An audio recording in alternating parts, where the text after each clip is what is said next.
And I left my son, Evan, in Diane's care.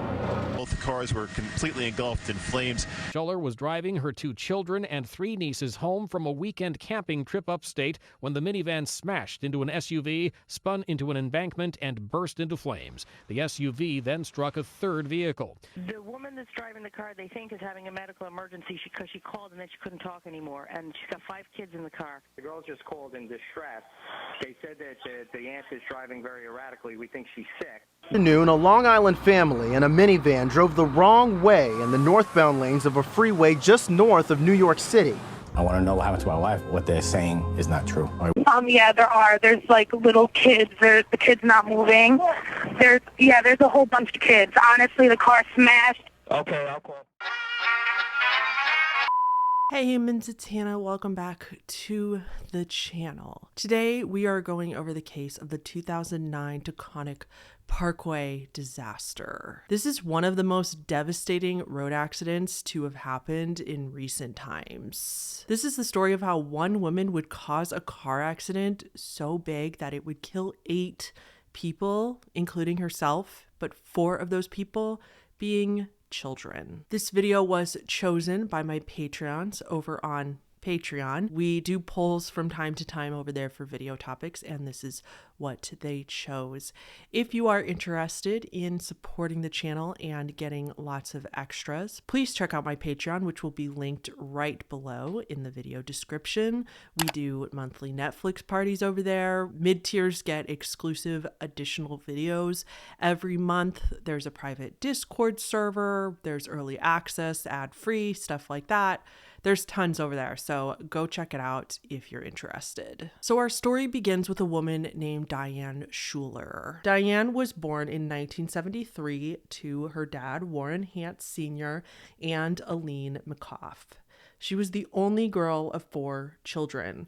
When Diane was only 9 years old, though, her mother left the family. Something that hurt Diane so badly that her husband says she never wanted to talk about it, even as an adult. Speaking of her husband, Diane would go on to marry a man named Daniel. Daniel and Diane had 2 kids, a boy and a girl, Aaron and Brian. Family and friends described Diane as, for lack of a better phrase, super mom. She was the primary breadwinner for the home, working at a company called Cablevision for like $100,000 a year. But in spite of working full time with a very good career, she still seemed to have time for all of the things involving her kids and her family that the average person would not be able to do. Reportedly, her children would go to school dressed to the nines. They were impeccably dressed, never a stain or a hole or imperfection seen on their clothing. Her sister-in-law, Jay, who will come up quite a bit in this story, would say that she even ironed all of her children's clothing. But she would still be involved in school activities. She would volunteer for the school. She had time to, read each child a story before bed every night. Like all of the things that a mom who was being a mom full-time could do, she managed to do with a full-time job. And nobody really knew how she did it. A lot of people also described her as kind of a perfectionist. She would want to do everything absolutely perfectly. Additionally, she seemed to want to do all these things for her children because her mother left her family when she was young. Diane was the only girl of her siblings. She had 3 brothers. So after her mom left, it was her dad, her 3 brothers, and her.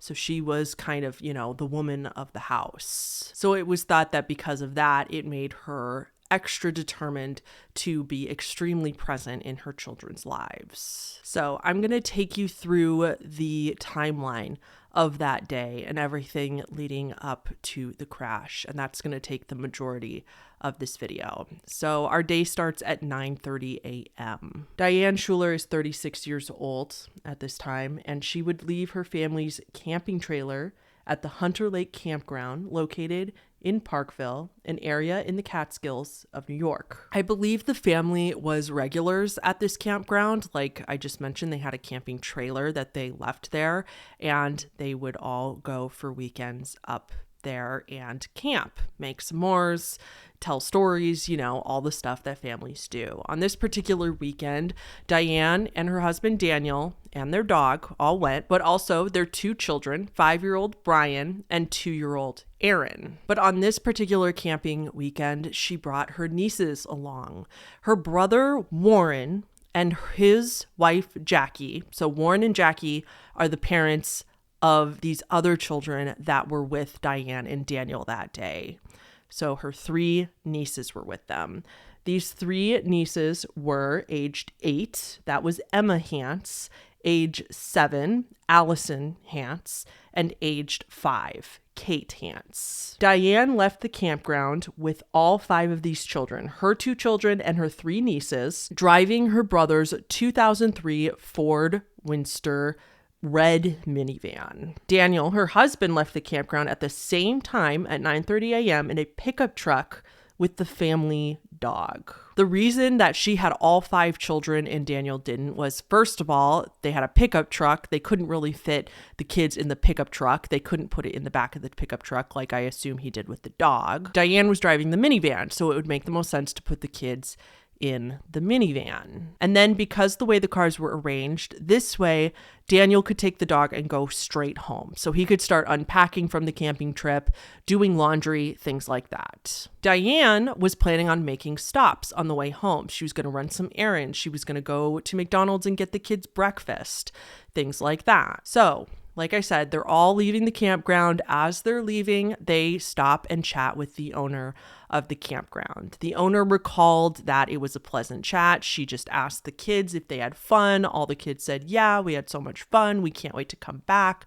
Diane, made pleasantries with the owner, and the owner said, okay, well, have a safe drive home. At this time, the owner said that there was absolutely nothing off about the situation. Diane seemed completely fine and coherent. Okay, so Daniel and the dog go home. Diane and the kids go off to run their errands on their way home. It's now 9:56 a.m. when the 5 children and Diane stop at McDonald's. This is the McDonald's in Liberty, New York. The 5 kids and Diane get their food. The kids played in the McDonald's playhouse for a while, and they soon left. Detectives would also later interview the employee at McDonald's that served Diane.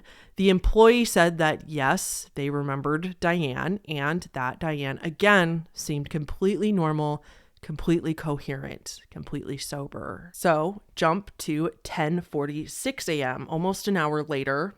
The kids and Diane driving more. The group then stops at a Sunoco gas station, still in Liberty, New York. There's CCTV of Diane going into the gas station. Diane still seems normal. There's no signs of intoxication. There's no audio, though, in the CCTV, so we don't know what she said to the clerk. But her family claims that she was trying to buy over-the-counter pain medication. But Diane left the store empty-handed when they didn't carry the one she was looking for. Remember that detail, of course, for later. And yeah, this detail is confusing to most of us. If you are confused right now, you're not alone.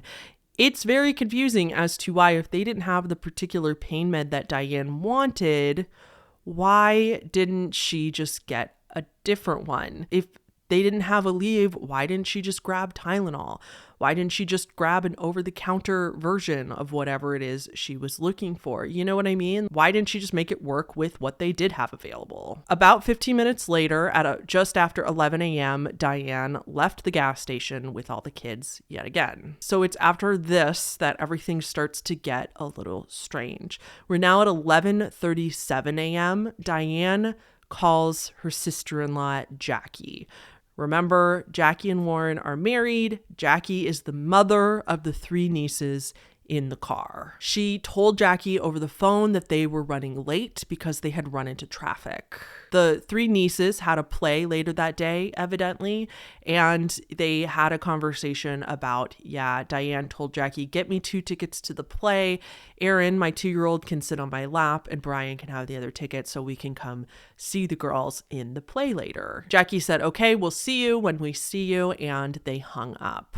Then from about 11:45 to 12:30 in the morning, on Route 17, Interstate 86 and 87, Witnesses would report that they saw Diane's minivan driving dangerously, honking at them, flashing her headlights, tailgating people so closely they were bracing for a car accident. She was driving in 2 lanes. She was weaving in and out of lanes, passing people just like a drunk person would be doing. One witness then pulled into the Ramapo rest stop, and Diane pulls in at the same time. But Diane pulls into the truck section. You know how at rest stops there's like a normal traffic and then there's, for truck driver section.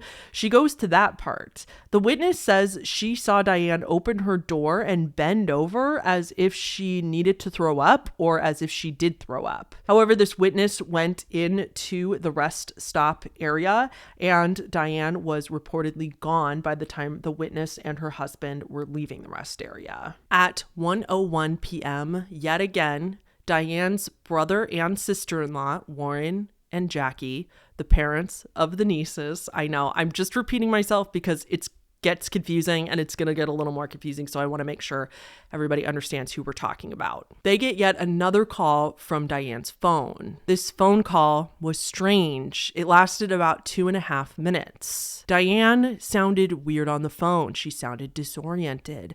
She said she couldn't see well, and to them, she just did not sound like Diane. At one point, she even accidentally called her brother Warren Danny, like her husband. It is believed that for this part of the call, Diane was pulled over at the Tappan Zee Bridge toll booths. Because she sounded so bizarre, Warren obviously, of course, says, "Oh my God, okay, no problem. Pull over, stay where you are, and I will come and find you." During this same call, the oldest niece, Warren's daughter, Emma, takes the phone and talks to her dad and says, "Something's wrong with Aunt Diane." Emma explained to her dad that Aunt Diane said she couldn't see properly and that she was talking strangely. Warren told his daughter, "Okay, try to stay calm, look around you, and tell me if there's a street sign that you can see, any street sign on the highway, and tell me what it says." She read off the sign, Tarrytown. But then the call ended suddenly. Either Diane hung up or they got disconnected. Warren gets in the car and immediately starts heading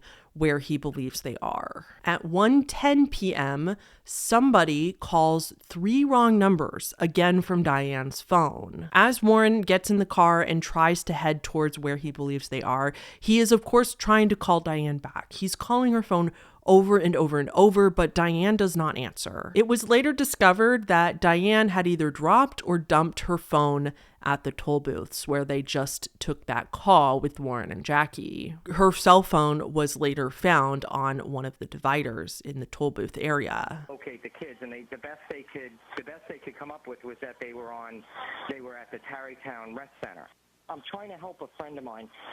His sister took his girls camping. They're very young girls. The oldest is 9.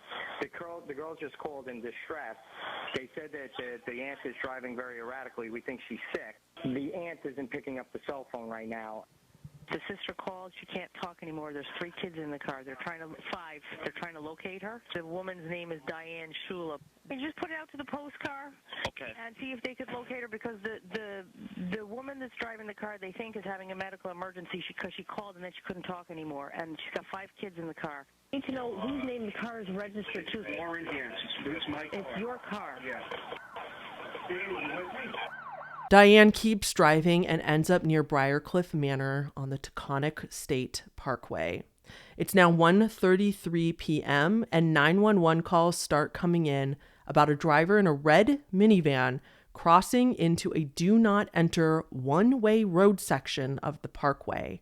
Diane is going onto the northbound exit ramp, but she was not going north. She was heading south. A few minutes later, more 911 calls start pouring in as drivers reporting Diane's car going the wrong direction at somewhere between 70 to 80 miles an hour on the Taconic State Parkway. Hi, I'm on the Taconic Parkway. The car is going like 70 miles an hour in the wrong direction. She was driving 1.7 miles in the northbound passing lane, traveling south.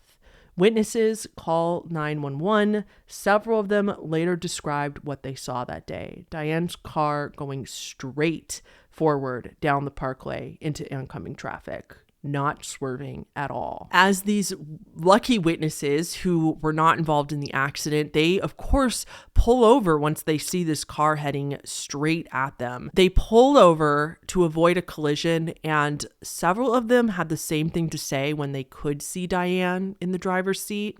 Like I said, it was weird. She was no longer swerving. It's like she was accelerating forward.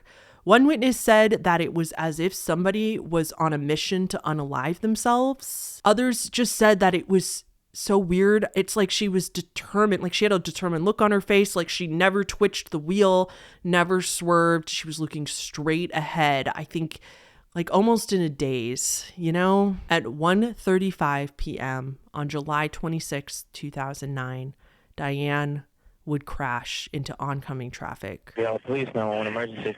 I had an accident. Route 117. Route 117. What is this? Pleasantville Road? That's 9. Ma'am? They died. Wait a second. I'm Route 117 at Taconic? Okay. Yeah. Okay. Are there any injuries? I really don't know. Hold on. Let me check it out. Hold on. Hold on. Thank you. Honestly, hold on. I really don't know. Yeah, there are. There's like little kids. The kids not moving. There's a whole bunch of kids. Honestly, the car smashed. Okay, I'll call. She collided head on, going about 85 miles an hour with a 2004 Chevrolet Trailblazer. That Trailblazer then struck a 2002 Chevrolet Tracker. The results of this collision were absolutely horrific. I will show you some pictures of the aftermath here, of course, but I mean, Diane's car went up in flames. The whole thing was destroyed instantly. Everybody was just in shock. 2 witnesses that were men actually were in shock, but they were able to act quickly. They pulled over, got out of their cars, and ran to the scene of the accident to see if they could save anybody or get anybody out of the cars, because they knew that it was not looking good. The cars were already destroyed, smoking, and on fire. The 2 men first opened the driver's seat car door, and they said Diane's body just fell out onto their feet. It was very clear that she was already gone, and she fell out onto the ground, and they knew they couldn't do anything for her. They noticed that there was an Absolute vodka bottle in the front seat by the driver's seat. They couldn't do anything. They stepped over her body because they knew that there was more people in the car. They go to the back and they see just a pile of children, girls. They're going through them to see if they can find signs of life in anybody, taking their pulses and trying to pull them out of the car. Finally, the 2 men found the sole survivor of this tragedy. It was 5-year-old Brian, Diane's son.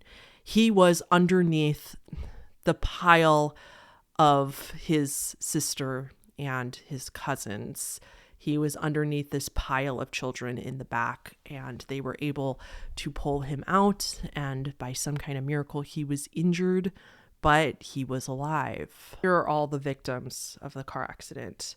Diane obviously passed away. She was the driver. She's the one that started the collision. Her 2-year-old daughter, Erin, passed away. 2 of her nieces were dead on impact. Brian, like I said, survived, but her 3rd niece also initially survived. Both were rushed to the hospital, and the 3rd niece later passed away in the hospital. So Kate, Allison, and Emma, Diane's 3 nieces, all lost their lives, as well as Erin. 4 small children in this crash. Brian suffered broken bones. He had a lot of head traumas, and he would spend the next couple of weeks in the hospital. But like I said, he was the sole survivor. There were 3 men in the Chevrolet Trailblazer: 81-year-old Michael Bastardi, his 49-year-old son Guy Bastardi, and their 74-year-old friend named Dan Longo. All 3 of these men died in the car crash as well. The 2 people in the Chevrolet Tracker did survive and only suffered minor injuries. So it's chaos at the scene as police try to process this. I mean, it's a crime scene, as well as cover up the bodies, so that all the witnesses to preserve their dignity, of course. And it's just total chaos. They bring Diane's body in immediately for an autopsy. Diane, it'll probably surprise nobody at this point, but Diane showed a blood alcohol level of 0.19. Diane was extremely drunk. For reference, the legal limit in New York and most states in the United States, the legal limit to get behind the wheel with alcohol in your system is a blood alcohol level of 0.08. And she was 0.19. So she was over twice the legal limit. And they estimate that this would be the equivalent of about 10 drinks. Not only that, but they found high levels of THC in her system. THC is the active ingredient in marijuana. So she was also smoking in the car. So now we get to the part of the story where we talk more about Daniel, who was Diane's husband. So the other important person in this, not just Daniel, but a woman named Jay. Jay was Diane's other sister-in-law. So Jay was not the parent of anybody that passed away in the crash. The parent, Warren and Jackie, who lost all three of their daughters in this accident, they stayed very much out of the limelight after this. They didn't want to be involved in documentaries or news reports or anything like that. They really wanted to preserve their privacy, which is completely understandable. Mom, Jackie, did go on to write a book, though, with her side of the story. But anyway, I digress. So Daniel, the husband, and Jay, these two band together on the deep-seated denial train about what happened. Daniel and Jay were absolutely 1000% convinced that there was a mistake. Diane was not drunk that day. The autopsy was wrong. They got the report wrong.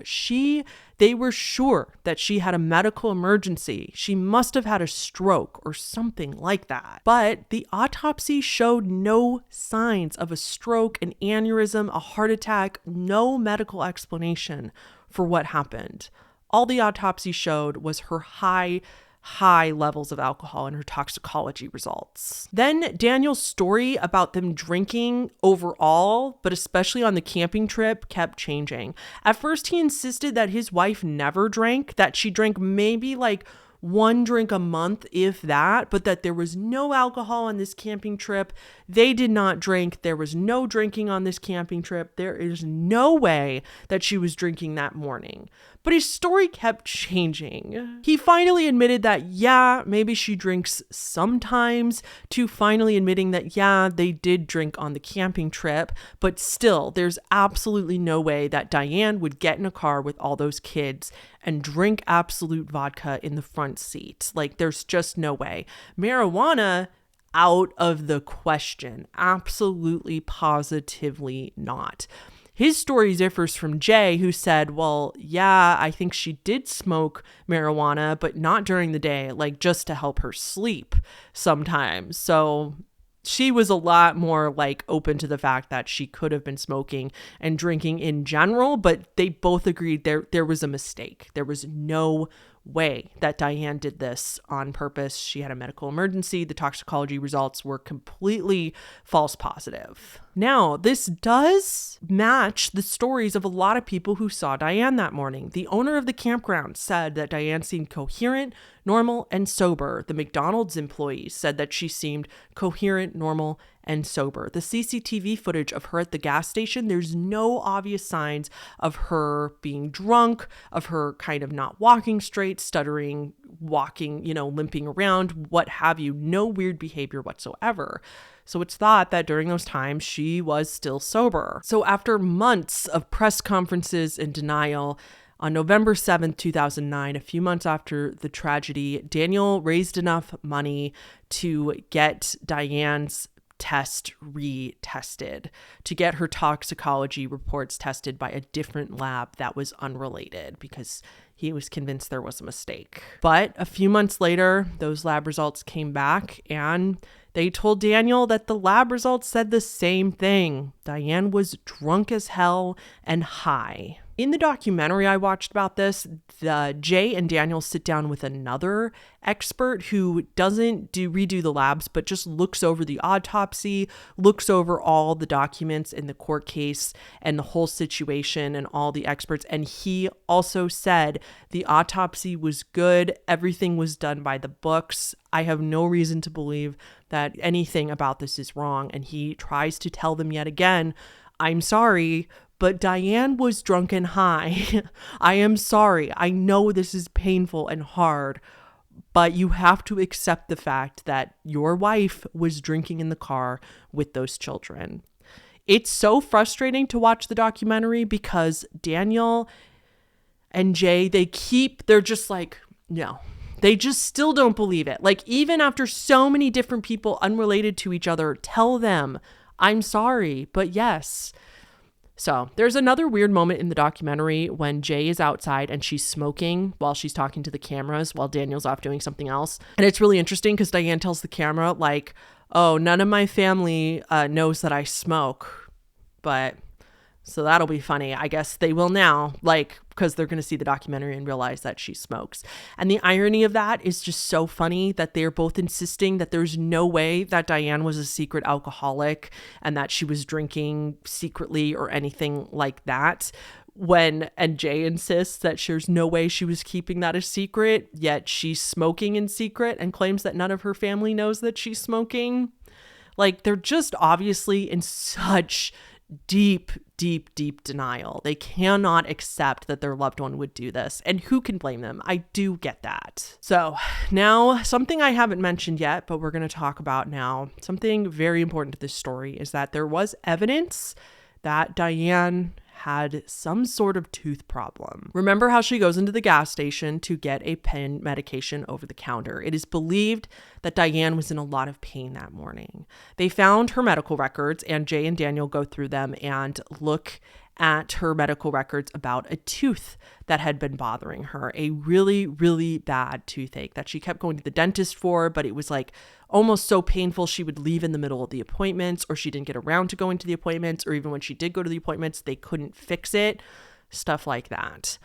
So they question, was she in massive pain that morning? Is it possible that she had an abscess, which would be an infection, which could cause a fever? Her best friend corroborated this as well. Her best friend said that the week leading up to the car accident, when she saw Diane was holding her jaw as if she was in massive pain. When she goes into that gas station, maybe it wasn't Tylenol or Aleve that she was looking for, just like a regular pain med.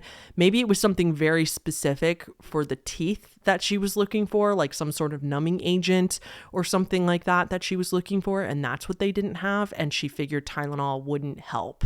Maybe she had tried that before and it didn't help. That's the only reason I can think of why she would just not get anything. I mean, you would think that take a bunch of Tylenol or Aleve and you'd think that it would be better than nothing, right? But apparently she thought nothing was better than those things because she left empty-handed. So now we're getting to the meat of it. Say she had an abscess. Say she had a toothache and an abscess. An abscess is an infection or is the result of an infection. So she could have had a fever. What if Diane was in so much pain that morning, she became delirious? What if pain can blind you. What if she was in the car, she couldn't find any pain medication at the gas station, so she knew that there's an Absolute vodka around because they did keep it in the car in the back for whatever reason, for camping and stuff. Daniel later admitted to that. What if she was like so unbelievably desperate she forgot she had kids in the car almost? Maybe she didn't forget, but she just did not care because it was so bad. She would do absolutely anything to help this pain subside. Instead of like pulling over and calling the family like she could have done, for whatever reason, she decided to try to numb this pain with alcohol. It's speculated that perhaps because the kids were with her and she didn't want them to see she was drinking, maybe she took a bunch of drinks really quickly because she was doing it in just a few seconds that she had, and she just miscalculated how much she drank. Maybe she was taking little sips, but she kept just, again, because they were little sips, miscalculating how much she was getting, and then it hit her very suddenly. I don't know why she was just smoking marijuana. She must have been smoking marijuana unless she ate some marijuana. I guess it's possible, but she must have had the window open and was smoking marijuana with all the children there. So maybe that is what happened. Maybe we can't say for sure, but maybe pain like that can make people do things they wouldn't normally do. And maybe she was so blinded by pain, the fever was making her a little delirious and not in a good state of mind. So she just acted in a way of her basic instincts. Make this pain stop no matter what. Either way, no matter what happened, we know that Diane was drunk in that car. We know that she was driving drunk with a car full of kids. And we know that she is responsible for the death of 8 people, regardless of the circumstances. She's still responsible for that. I do feel genuine empathy for Daniel in the sense that I know how hard that would be. I can't judge how difficult that would be to admit that. And I think the consequences of admitting that were probably pretty bad too. He didn't want to admit to people, like he was afraid he would lose loved ones. He would just probably blame himself a lot more. He didn't want to be mad at her. He didn't want to think of her in that way. There was just no way that the woman he loved and married could possibly do something so unbelievably negligent and terrible. But the hard part about this is that Daniel is hurting the other victims. The other victims, I mean, the other family who lost the 3 older gentlemen, they have all come forward. They don't like Daniel. They don't like him. And understandably so. They have every right not to, because they find it so unbelievably frustrating. Like they don't feel like they can move on until he admits that his wife did this. I mean, they can't be mad at Diane. She's gone. There's no one to be mad at. And the denial, him denying them answers and closure, is very frustrating for them, as well as Warren and Jackie. Again, from what I know of this case, they are also extremely frustrated that Daniel will not just admit that Diane did this. She made an absolutely terrible, fatal, horrific mistake and lost 7 people because of that. 7 innocent people lost their lives because of her. And they just wish that he would accept it and tell them, yeah, she did it, because they feel like they can move on once that happens. But the fact that he's fighting tooth and nail and denying what all the evidence clearly says is so unbelievably frustrating to them. According to Jay, remember that other sister-in-law, she took care of Brian quite a bit after the accident. Brian had to do quite a bit of physical therapy, rehab, stuff like that. He had problems seeing and everything after the accident. And of course, he suffered a lot of emotional scars, and Daniel's now a single dad, so Jay was helping out. Jay said that every time she talked to Brian about what happened, Brian's story, no matter how many times she talked to about it, never changed once. He just said, right before the crash, Mommy's head hurt, she couldn't see. Anytime they asked, Mommy's head hurt and she couldn't see. And that's all she said that he told her. Granted, this is just one person's like relaying this information, but as far as we know, that's all Brian knows. That was my thought too. It was like, ask Brian more questions, but apparently I'm sure for him it was so traumatic, he probably doesn't remember a lot of it either. And he was only 5. We can't ask that much of a child. The last thing I want to mention is just how, again, in the documentary part of this thing, Daniel admits in the documentary that he didn't want kids in the first place. that he was really mad at Diane for doing this and leaving him, which of course, like, anger is part of the grieving process, but specifically not just because she's gone and that she died, but because he didn't want kids in the first place, and she's the one that did everything because she wanted the kids. So hard to even say. I'm sorry. It feels weird. Like, I mean, I would feel bad about putting this out there publicly, but it was literally in an HBO documentary. Like, it's very public knowledge, which I just can't believe Daniel would say that, knowing that Brian might watch the documentary one day, is really, really, really screwed up to me.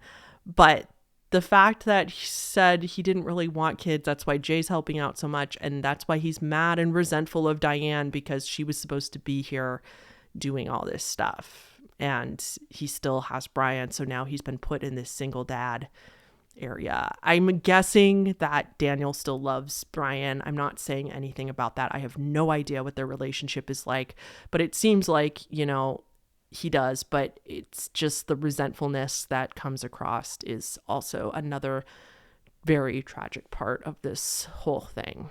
So yeah. Okay. That's the Taconic Parkway disaster, one of the most horrific car tragedies in recent times. The whole timeline gives me chills. Every part about this case is just so bizarre. I don't know what else to call it. Bizarre and tragic. It's just so preventable. I really wish we could know what was going on in Diane's head in that last, half hour before this happened. I know we never will, but I just can't help but go. My brain can't help but go to, like, why didn't you just pull over and call somebody and tell them, I can't drive. I am in too much pain. Because even if she didn't drink, she should not have been driving in that much pain if it was a tooth abscess. Because if she was driving in that much pain, she could still get in a car accident. And I just don't know. Maybe she had some sort of mental break and was literally hallucinating. There's no good way to end this video. It's one of the saddest stories I've ever heard. So I'm going to end it there. Thank you guys so much for watching. I know this was a real sad one. Love you all. And there's nothing left to say, but I will see you in the next one. So thank you so much to all of our patrons. Special shout out to the top tiers, which are Colin Holmes, The Deck of Cards, Michelle Valdovinos, Tom L, Little Kittle Cat, Mitchell Schaefer-Meyer, Mike, Alice Paul, Brittany Phillips, Momo Neon, Marita144, Sage K, Elderly Hipster, The Puppy Hag, Rebecca Jackson, Toby, Carter, Comic-Con Anime and Gaming Convention, Sarah the Crazy Fish Lady, Maxie, Ellison Luna, Tiny Mighty Bookworm, a Bunny apparently, Leon Vanek, Elliot Fink, I'm in Your Walls, Hapromania, Cyberdog Investigations LLC, Vicky Cat, Amy B, Tickerch, Dead Without the E, Ball, Olivezilla, Chara, MH Dave, Ami, Lindsay R, Miss T, Lou Raccoon, Shayna R, El Magnificoco, Victor Schmiel, Laura Winter, Lilith, Dana Ashes, Our Sick Ghost, and our newest, Goshzilla.